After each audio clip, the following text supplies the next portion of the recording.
అన్ని విషయాలు ఏవైతే ఉన్నాయో ధరణిలో ఎట్లా ఉంటుంది, 2020 చట్టం ఎట్లా ఉంటుంది, భూభారతి చట్టం ఎట్లా ఉంది లోతుగా వారు ఇద్దరు మాట్లాడారు. కానీ నేను ప్రభుత్వం మన స్థానిక శాసనసభలు అనవచ్చు, గౌరవ ముఖ్యమంత్రి వారికి అనవచ్చు, వారు మన కలెక్టర్స్కి ఏం ఇన్స్ట్రక్షన్ ఇచ్చారో అయితే రెండు మూటమూటిగా ఇన్స్ట్రక్షన్స్ ఇవ్వడం పడింది. మనకి రైతులకి వారి దగ్గర ఒక కాయిదాలు ఉంటే అది ఆయుధం లాగా సమానం ఉంటుంది. వారికి ఏదో రైతు బీమా వస్తుంది, రైతు భరోసా వస్తుంది, స్ప్రింక్లర్స్ వస్తాయి, ట్రిప్ వస్తాయి. మనము కూడా ఎక్కడికి పోయినా కాయిదాలని అనుకుంటాము, అడుగుతాము. సో కాబట్టి గవర్నమెంట్ ఏం నిష్ఠతోటి ముందుగా వచ్చింది అయితే రైతుల వారికి ఏదో ఒక రూపంలో మనము ఒక కాయిదాలు ఇవ్వాలి. అది పాస్బుక్ అనవచ్చు. ఫర్ ఎగ్జాంపుల్ పాస్బుక్ ఉంటుంది. ఇంతకుముందు వారు అన్నారు పహానీ నకలు ఉండేది, కానీ ఇప్పుడు నుంచి మనకి ధరణి చట్టం వచ్చేది. ఆ పాస్బుక్స్ పహానీ నకల్ అన్ని బంద్ అయినాయి అనమాట. ఓన్లీ పాస్బుక్ ఉండేది, పహానీ నకల్ అన్ని బంద్ అయినాయి. ఇప్పుడు ఏముంటుంది, ఈ ఏరియా కాకపోవచ్చు కానీ కుల్కా చల్ల చూస్తే, బంట్వారం ఏరియా మన జిల్లా చూస్తే మీరు అక్కడ ఏముంటుంది, పెద్ద పెద్ద భూస్వామి ఉండేది అనమాట. ఒకప్పుడు వారు కబ్జాలో ఉండేది కాదు, కబ్జాలో ఉండేది మన టెనెంట్ కావచ్చు, దళిత్స్ కావచ్చు, ట్రైబల్స్ కావచ్చు, వాళ్ళు ఎప్పుడు హైదరాబాద్లో ఉండేది.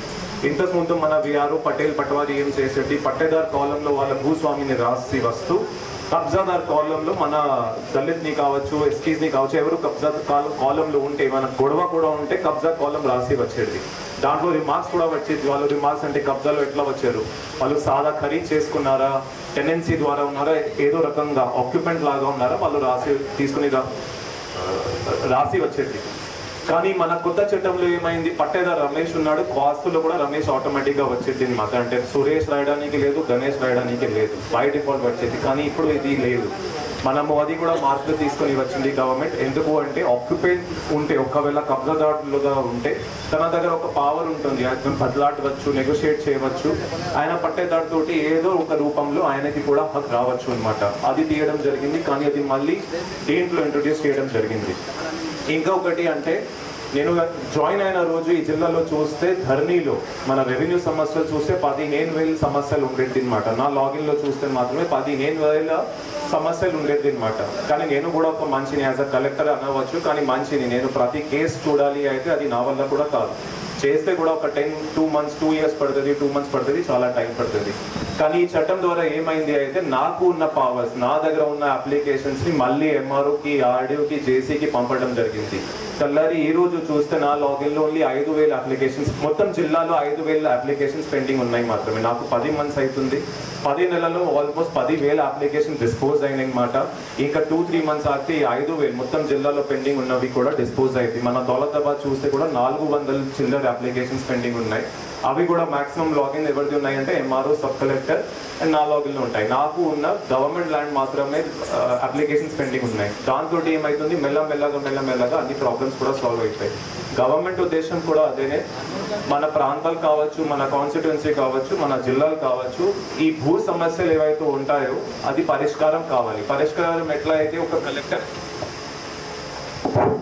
కలెక్టర్ ద్వారా అయితే కాదు, మొత్తం రెవెన్యూ యంత్రాంగానికి, మన రెవెన్యూ వ్యవస్థ చూస్తే ఎంఆర్ఓకి, ఆర్డీఓకి, జేసీకి అందరికీ కొన్ని పవర్స్ ఇవ్వడం జరిగింది. ఇంతకుముందు ఎట్లా పవర్స్ ఉండేది.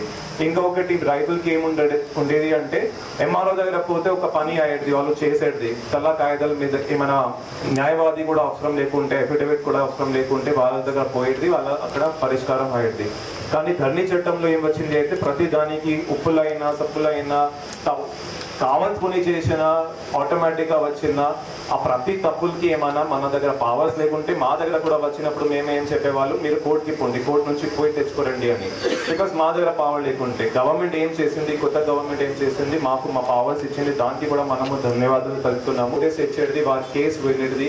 రైతులు ఉంటే రైతులు, న్యాయవాది లేకుండా మామూలుగా రెవెన్యూ కోర్ట్ ఎట్లా ఉంటాయి, అతను వస్తాడు, మేమే అడుగుతాము, అయ్యా ఏమైంది, ఎట్లా అయింది, అదర్ పార్టీకి వింటాము. అదర్ పార్టీ విన్న తర్వాత డెఫినెట్గా తెలుస్తాయి. మన దగ్గర కూడా యంత్రాంగం ఉంటుంది. కోర్టు దగ్గర ఉంటే కొద్దిగా 2 months పట్టేది, 2 years పట్టేది. ఇంతకుముందు పెద్దలు చెప్పిన ప్రకారం ఆ మ్యాక్సిమం రైతు వల్ల కాకపోయేది. కానీ ఇప్పుడు చూస్తే మనం మళ్ళీ మన కోర్టు నడిపేయవచ్చు, ఎంఆర్ఓ దగ్గర కోర్టు నడిపేయవచ్చు, ఆర్డీఓ దగ్గర కోర్టు నడిపేయవచ్చు, జేసీ కలెక్టర్ దగ్గర కోర్టు నడిపేయవచ్చు.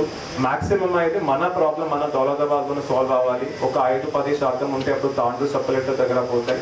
అక్కడ కూడా కొంతమందికి సహమతి లేకుండా అయితే అప్పుడు మీరు వికారాబాద్ కలెక్టరేట్కి రావాల్సి ఉంటుంది. మ్యాక్సిమం అయితే మన ప్రాబ్లమ్స్ మన జిల్లాల్లో, మన ప్రాంతాల్లోనే సాల్వ్ అవ్వాలి అని ఉద్దేశంతో గవర్నమెంట్ ఒక కాన్సెప్ట్ తీసుకొని వచ్చింది. దాంతో మేము కూడా ఏమనుకుంటున్నాము, ఇంతకుముందు పాలన అధికారి కూడా రాబోతున్నారు. ఇంతకుముందు విఆర్ఓ అనేది విఆర్ఏ అనేది వాటిని ఇప్పుడు మళ్ళీ గ్రామ పాలనా అధికారి GPO రూపంలో పేరిచ్చి మళ్ళీ పెట్టడం జరుగుతుంది. వారికి కూడా ఒక టచ్ ఉంటుంది అనమాట. లోకల్గా వారు ఉంటే మీరు కూడా వారి దగ్గర పోయేది, పటేల్ ఈ ప్రాబ్లం ఉంది, పటేల్ ఇది ప్రాబ్లం ఉంది, వారు కూడా మెల్లమెల్లగా MRO దగ్గర పైన ఉన్న అధికారులకి చెప్పి దాంతో పరిష్కారాలు అయ్యేది. త్వరలోనే అవి కూడా వస్తాయి. దాంతో కూడా నాకున్న కలెక్టర్గా కూడా నేను మీ ముందు స్థానిక పెద్దల ముందు కూడా అనుకున్నాము, మనము మా మొత్తం యాంత్రాంగం రెవెన్యూ యాంత్రాంగం మీతో పాటు ఉంటుంది. మీరు మాతోటి కూడా కోఆపరేట్ చేస్తే ఒక 1 month 2 months 2.5 monthsలో ఖచ్చితంగా ఈ భూ సమస్యలు, మన ఊళ్ళో భూ సమస్యలు ఏవైతే ఉన్నాయో ఎప్పటి నుంచి వస్తున్నాయో సాల్వ్ కాలేకపోయింది, అవి కూడా మనము మెల్లమెల్లగా అది సాల్వ్ చేసి ఖచ్చితంగా నిష్ఠతోటి ధర్మంగా రూపంలో మనము అది కూడా తెలుస్తాము. నాకు ఈ అవకాశం ఇచ్చిన మీరు అంత ఓపికతోటి నాకు విన్న ఇక్కడ వచ్చిన అందరికీ ధన్యవాదాలు తెలుపు.